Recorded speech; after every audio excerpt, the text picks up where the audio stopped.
Good morning, Todd.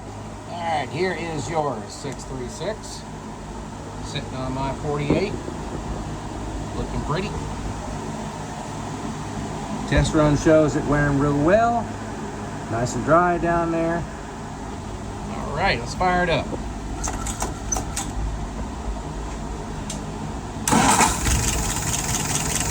I love it. When the timing is right, that's what you get. Real nice and dry. Everything is set right.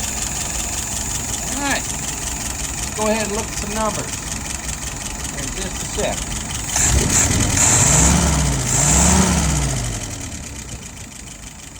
All right. Idle RPM is about 650. Fuel pressure about 2.75. Vacuum, 23 and change. Looking good. You have a little bit of valve bounce there. I might have to adjust that out. And there's my dwell at 42. All right, sir. Well, let's pull it through a couple times, see what she does.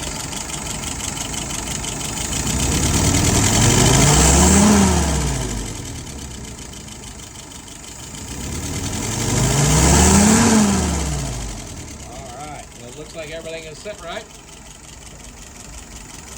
My altitude here is 600 feet above sea level. So if you're going to do the mountains, you're going to have to do another vacuum tune-up. All right, sir. Thank you.